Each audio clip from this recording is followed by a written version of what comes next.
오늘은 청년아 울더라도 뿌려야 한다. 청년아 울더라도 뿌려야 한다. 제가 가장 좋아하는 목사님 중에 한 분인 이재철 목사님 책 제목이죠. 네, 그 제목을 오늘 따왔습니다. 한 주간 잘 지내셨어요? 네. 오늘부터 대림절이 시작됩니다. 대림절은 크리스마스 전까지 4주를 대림절로 보내거든요. 그래서 예수님의 성탄과 그 다음에 우리는 이제 예수님이 이미 오셨잖아요. 다시 오심, 재림을 기다리는 기간이 바로 이 대림절 기간입니다. 대림절은 교회력으로는 한 해를 시작하는 시기예요. 그러니까 2023년 교회력은 이미 시작됐어요. 오늘부터. 그러니까 우리는 1월 1일부터 새해를 하잖아요. 교회는 대림절부터 새해가 시작돼요. 그래서 이 대림절 기간이 2023년을 맞는 그 시작점이 되는 거예요. 대림절은 기다림의 시간입니다. 기다림은 설렘과 두려움이 공존하죠. 왜 그렇죠? 미래가 아직 오지 않았기 때문에. 여러분도 미래에 대한 기대도 있지만 두려움도 공존하고 있을 겁니다. 그랬을까요? 인간은 본능적으로 기다림을 싫어합니다. 여러분 가운데 기다리는 거 좋아하는 사람 있어요? 나는 기다림이 너무 좋아요. 난 날마다 기다리고 싶어요. 싫죠? 누가 약속 시간 5분만 늦게 와도 화나기 시작하잖아요. 연인들끼리 특히 그러죠. 네가 10분을 늦어? 감히? 내가 화장도 이렇게 이쁘게 하고 왔는데? 화나죠. 넌 도대체 왜 늦는 거야? 왔더니 머리도 제대로 안 감은 것 같고 머리도 대충 빗고 온 것 같아. 나는 머리 웨이브까지 다 주고 왔는데. 너무 화나죠. 불확실한 미래는 인간을 두렵게 만듭니다. 그래서 사람들은 온갖 다양한 방법을 통해 미래를 확인하고 싶어 합니다. 우리가 자주 하는 사주팔자. 내가 태어난 날과 시 때문에 이 모양 이 꼴이야. 여러분도 그렇게 생각하는 기독교인들도 많아요. 제가 농담이 아니에요. 그리고 타로 같은 거 우리 젊은 청년들, 청소년들 타로 많이 보죠. 무속인들에 가서 점을 보는 사람도 많습니다. 제가 중랑천을 걷다 보면 중랑천 오른쪽에 무속집들이 있는데 간판이 너무 화려한 거예요. 제가 봤을 때 우리 간판은 최저가로 해놨잖아요. 교회 간판 봤어요? 최저가예요. 최저가. 근데 굉장히 우리 간판 한 10배 정도 되는 뭐가 된다는 얘기예요. 결국은 돈이 많이 들어온다는 얘기예요. 그렇게 간판을 하고 하는 것 자체가 점점 늘어나고 있다는 것은 찾는 사람들이 많다는 얘기겠죠. 이러한 사주팔자, 그 다음에 점 보는 것들, 무속인들을 통해서 미래를 확인하고 싶어하는 것에 함정이 있죠. 트릭이 있어요. 어떤 트릭이 있어요? 한 가지 가볍게 생각해도 함정이 있어요. 뭐죠? 인간의 노력이 의미가 없어지는 거죠. 내가 아무리 노력해도 그거를 이룰 수 없는 거예요. 왜? 나의 팔자 때문에. 제가 얘기하는 게 아니에요. 무속인들이 하는 얘기예요. 또 오해하지 말고. 인간의 노력이 전혀 의미가 없어져 버려요. 이미 성공할 사람들은 정해져 있는 거야. 너무 억울하지 않아요? 근데 사람들은 그것을 믿고 따르는 사람들이 너무 많죠. 그리고 그 팔자를 바꾸기 위해서 이름을 바꿔. 그리고 뭘 바꿔요? 집을 바꾸고. 그리고 또 뭘 바꿔요? 얼굴도 바꿔. 심지어 얼굴 미용 때문에 그런다고 해서. 이렇게 미용 때문에 바꾸는 건 괜찮아요. 여자들 좀 이뻐지려고 하는 거 쌍꺼풀 수술 귀엽게 봐줄 수 있어요. 하나님도 그 정도는 양보해 줄 수 있을 것 같아요. 그래, 내가 너 눈을 좀 작게 만들었지. 미안해. 나 나름대로 했는데 시대 트렌드가 좀 안 맞은 것 같아. 하나님도 그 정도는 이해하실 수 있죠. 조금만 합리적으로 생각해 보면 이런 것들은 다 모순인 거죠. 그리고 인간의 손으로 만든 것은 모두 다 우상이라고 바울이 2000년 전에 헬라 사람들에게 이야기했잖아요. 우상은 아무런 힘이 없습니다, 여러분. 하나님께서 우주 만물을 창조하셨습니다. 하나님이 여러분의 인생을 돌보십니다. 그 하나님을 신뢰하고 가면 되지 왜 우상에게 기웃거려요? 아무런 영향력도 발휘할 수 없는데. 근데 많은 사람들이 거기 가서 기웃거리죠. 어리석은 일이에요. 지난 11월 21일 월드컵 조별리그 1차전 잉글랜드와 이란의 경기가 있었습니다. 그리고 경기 직전에는 각각 나라의 국가가 울리거든요. 그러면 이제 우리도 경기할 때 보면 애국가가 나오면 사람들 뭐 되게 가슴에 손 올리고 감동하고 막 이렇게 크게 애국가 부른 모습 보이잖아요. 이제 경기 전에 그걸 해요. 근데 어떻게 된 일인지 이란 선수들을 클로즈업 카메라가 잡고 국가를 부를 것 같았는데 다 침묵하고 있는 거예요. 왜 그랬을까요? 원래 자신의 애국심을 보여주기 위해서 더 큰 소리로 감동적인 모습으로 국가를 부르는데 이란 선수들 모두가 다 침묵하고 있는 거예요. 왜 이런 일이 일어났을까요? 이어 카메라는 뻘쭘했는지 관중석으로 카메라를 돌려요. 응원하는 이란 사람들을 클로즈업 했는데 모두 다 침묵하고 있는 거예요. 어떤 사람들은 심지어 눈물을 흘리고 있는 거예요. 감동에서 흘렸을까요? 근데 얼굴 표정이 너무 다들 어두운 거예요. 경기를 아직 시작도 안 했어요. 진 게 아니에요. 져서 그런 게 아니에요. 이제 시작하기 전에 국가를 부르니까. 왜 이런 일이 벌어졌을까요? 모두 다 침묵하고 있었어요. 자신의 국가가 나오는데. 시간은 지난 9월로 거슬러 올라갑니다.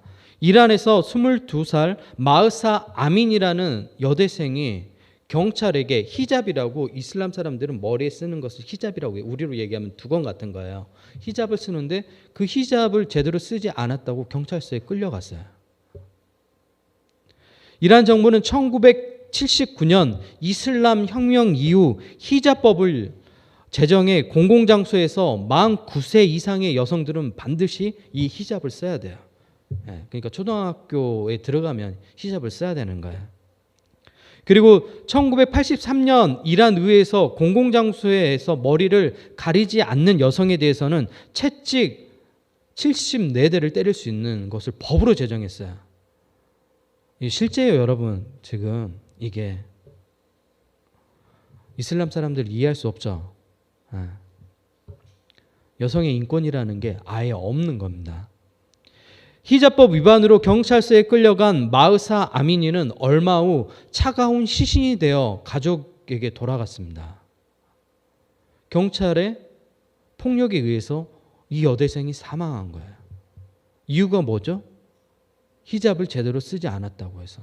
사람들이 이것을 용납해 줄 수 있을까요? 경찰은 그리고 항상 이런 일들이 발생하면 경찰의 변명은 똑같죠. 어떤 걸로 사망했다고 얘기해요? 갑자기 심장 정지가 와서 사망했다고. 건강한 여대생이었는데. 이 일로 일명 히잡 시위가 시작되었습니다. 이란 내의 31개 주 전역, 그리고 140개 대학, 그리고 150여 시에서 여대생 마흐사 아미니의 죽음에 대한 진상 규명과 진실을 위한 시위가 여전히 벌어지고 있습니다. 그리고 세계 각 곳곳에서 여성들이 연대하고 있죠. 그리고 자신의 머리카락을 자르면서 이 지지하는 연대를 보내고 있습니다. 이란 축구팀 선수들은 국가를 부르지 않는 침묵행위가 바로 이 히잡 시위 연대에 하고 있다는 모습을 보여주기 위한 하나의 행위였습니다. 현재까지 이 히잡 시위로 300명 이상의 사람들이 목숨을 잃었습니다. 사람들은 도대체 목숨을 걸면서까지 이런 위험한 시위에 왜 참여할까요? 위험하잖아요. 여러분이 아시는 것처럼 이란은 우리나라 군부 독재 시절처럼 국가 권력이 막강한 그런 나라입니다. 국가의 권력이 막강하고 무자비하기 때문에 언제든지 국민을 짓밟을 수 있는 그런 공권력이 있는 상황입니다. 하지만 도대체 이들의 가슴 속에 무엇이 있길래 생명의 위협에도 당당히 그 거대한 국가 권력에 맞서서 시위를 할 수 있는 걸까요? 가슴 속에 무엇이 있기 때문에 그런 거예요? 자유에 대한 갈망인 거예요. 억압하는 여성들에 대한 정부 권력에 맞서서 자유를 갈망하기 때문에, 가치 있는 일이기 때문에 목숨을 걸면서 연대하는 거예요. 자신에게 이익이 단 하나도 없잖아요. 그런데 연대하고 싸워 나가요.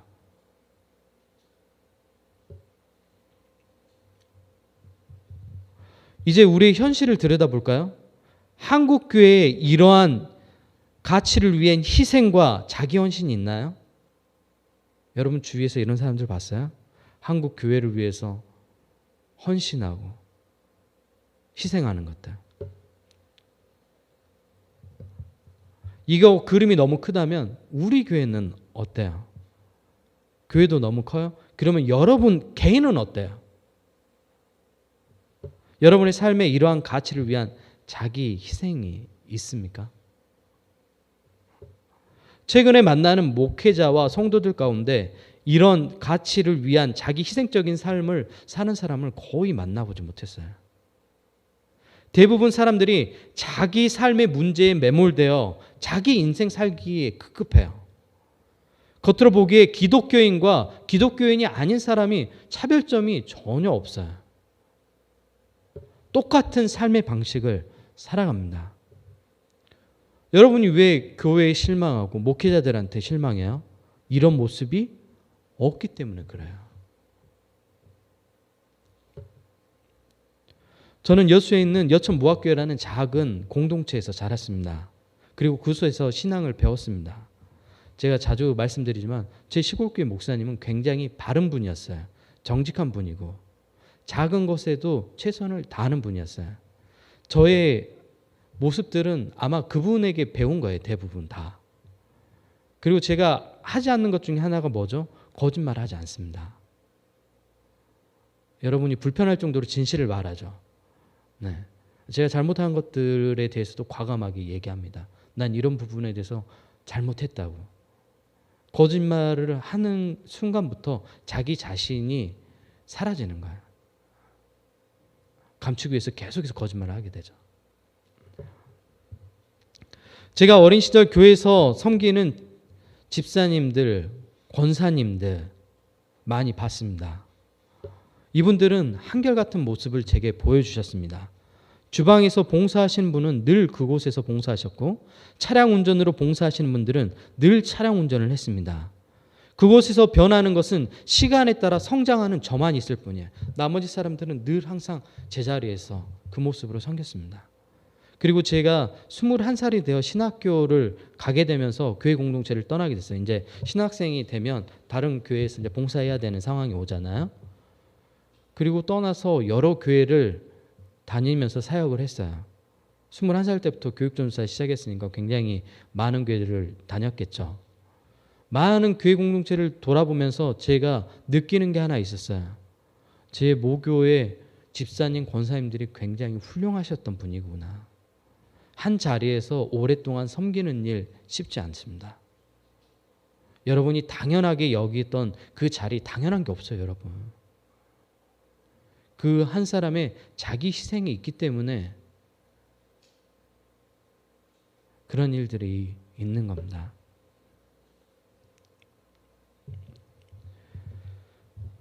오늘 본문은 새해에 하나님께 올리는 희망의 기도문입니다.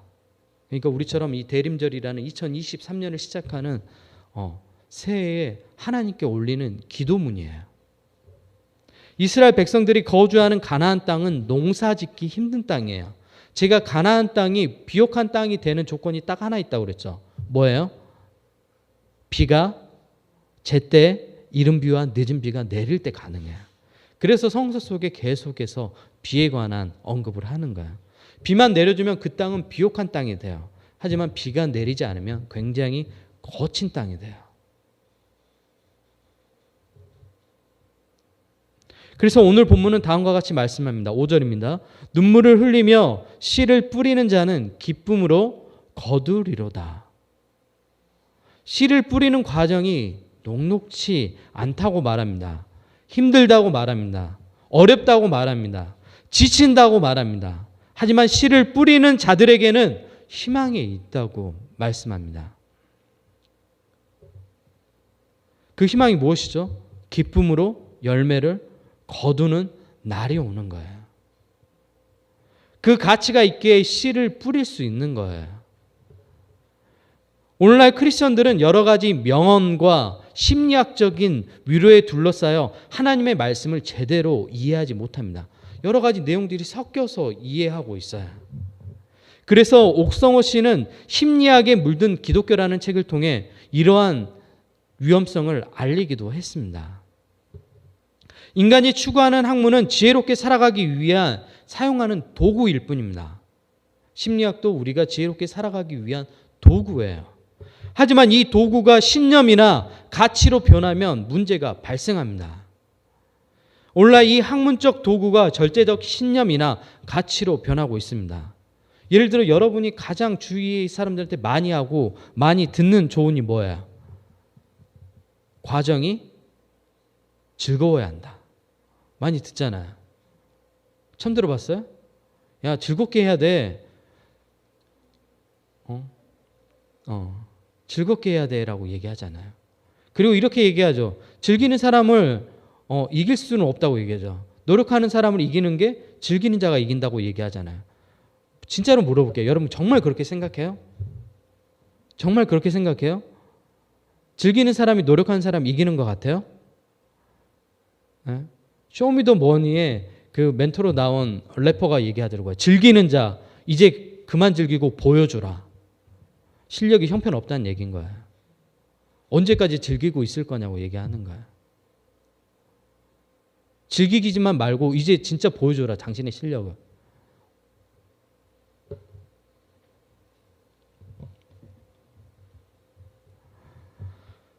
유튜브에 김연아 연습 영상으로 검색해 보면 피겨 스케이팅 김연아 씨의 과거에 연습하는 영상을 볼 수 있습니다. 그 모습에서 즐기는 모습이 단 1도 나오지 않습니다. 계속해서 돌면서 넘어지고 심지어 계속 반복해서 넘어지니까 뭐가 마음 가운데 들겠어요? 짜증이 나는 거예요. 너무 짜증나니까 우는 거예요. 너무 안 되니까 계속 돌고. 근데 그 다음 모습이 너무 인상적이었어요. 그 다음 모습이 뭐였을까요? 주저앉아가지고 자포자기 했을까요? 울면서 일어나더라고요. 되게 유명한 영상 중에 하나죠. 김연아라는 세계적인 피겨 스케이팅 선수가 나왔던 이유가 여기 있는 거예요. 즐기는 건 아마추어들이 하는 거예요. 프로는 즐기는 게 아니에요. 끊임없이 노력하는 거예요. 언제까지? 될 때까지 하는 사람들인 거예요.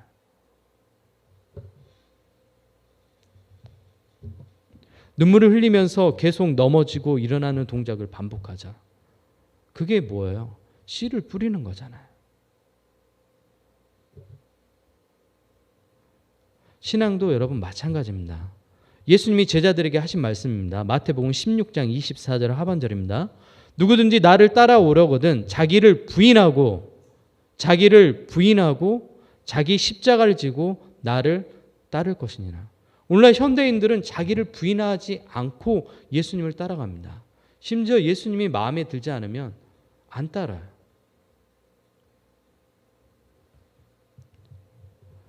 우리가 예수님을 따르기 위해 자기를 부인해야 합니다. 나의 생각과 뜻, 욕망에 의해 쉽게 오염될 수 있음을 인정하는 거예요. 그게 자기 부인인 거예요. 그리고 하나님의 계획에 동참하는 것이 자기 십자가를 지는 것입니다. 우리는 새로운 도전 앞에 서 있습니다. 쉬운 길이 아니죠. 두 공동체가 하나의 지향점을 향해 갈 때 많은 갈등들이 발생합니다. 우리 공동체 안에서도 봐봐요. 다 생각이 똑같아요? 다 다르잖아요. 근데 사람들이 많아지면 어떻겠어요? 더 많은 생각들이 충돌하겠죠. 하지만 하나의 지향점을 가지고 가잖아요. 어떤 지향점이에요? 하나님 나라라는 가치에 대한 지향점을 가지고 가잖아요. 그렇기 때문에 우리가 서로 연대할 수 있고 나의 생각이 다르지만 거기에 함께 동참할 수 있는 거죠. 주위 사람들이 저를 평가할 때마다 항상 미래지향적인 사람이라고 평가합니다. 여러분 어때요? 저에 대한 평가가 어때요? 네? 미래지향적인 사람인 것 같아요? 네. 저는 말합니다. 신앙인은 누구나 미래지향적인 사람이 되어야 합니다. 하나님이 우리의 미래를 열어가시는 분이기 때문에 그렇습니다. 그래서 우리가 미래를 준비하는 거예요. 울더라도 씨를 뿌려야 합니다, 여러분. 힘들어도 씨를 뿌려야 됩니다. 울면서 계속해서 씨를 뿌려야 됩니다. 씨를 뿌리는 과정이 있어야지만 거두는 결과가 우리에게 찾아오는 겁니다. 여러분 삶 가운데 힘든 일들이 있죠. 씨를 뿌려야 되는 과정들이 있죠. 앞으로 나아가야 되는 과정들이 있죠. 그 과정에서 그 씨를 뿌리고 나아갈 때 나중에 열매 맺는 모습들을 볼 겁니다. 어떻게 해요? 반드시 하나님이 여러분의 그 씨 뿌리는 그 손길 가운데 축복하실 거예요. 여러분의 삶이든 여러분의 가정이든 여러분의 공동체든 여러분의 자녀이든 뿌리십시오. 신앙으로 뿌리면 신앙으로 자랍니다. 믿음으로 뿌리면 믿음으로 자라는 거예요. 울더라도 씨를 뿌리며 나아가는 뉴헤븐교회 또 온라인으로 예배하는 여러분 모두가 되었으면 좋겠습니다. 뉴헤븐교회는 계속해서 앞으로 전진해 갈 겁니다. 그리고 과거처럼 앞으로도 계속해서 하나님 나라의 가치 그리고 사람 한 사람을 소중히 여기는 공동체로 세워져 갈 겁니다. 그래서 다양한 사람들의 의견이 반영되고 또 목회자 독단적으로 어떤 일들 결정하는 일은 앞으로도 계속해서 없을 거예요. 그게 성서에서 가르치는 가르침이 아니기 때문에 안 하는 겁니다. 저는 그런 거 잘할 수 있을까요? 못할까요? 잘하겠죠. 여러분 저를 몰라서 그러지 제가 굉장히 강하게 리더십 있게 끌고 갈 수 있는 위험한 사람이에요. 독재할 수 있는 사람들. 왜요? 머리가 좋기 때문에 그래요. 그래서 위험성이 많은 사람이에요. 그러니까 저는 제 위험성을 알기 때문에 늘 안전망을 제 스스로 만들어놔요. 내 스스로 뭔가 독단적으로 결정하지 않도록 구조를 만들잖아요. 그리고 운영위원회를 통해서 뭔가 결정하기 얘기하고 작은 것 하나라도 여러분에게 다 이야기하잖아요. 아주 상세히. 그래서 여러분 뜻을 듣고 반영하고 결정하죠. 앞으로도 그렇게 할 거예요. 내가 아는 제가 리더로 있는 어떤 공동체든 항상 그렇게 할 거예요. 그러니까 두려워하지 마시고 뉴헤븐교회 이 믿음의 여정을 계속해서 같이 함께 나아갔으면 좋겠습니다. 우리 같이 기도할까요?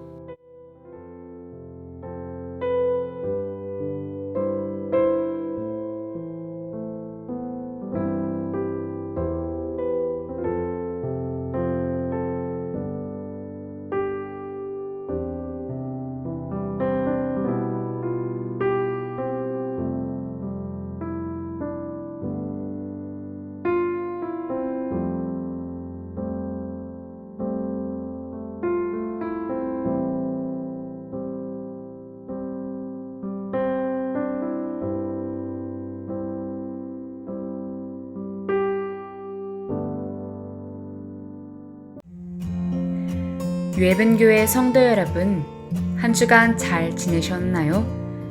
11월 27일 교회 소식입니다. 첫 번째 소식입니다. 지금은 대림절 기간입니다. 대림절은 크리스마스 전 4주간을 예수님의 탄생과 다시 오심을 기다리는 교회력 절기입니다.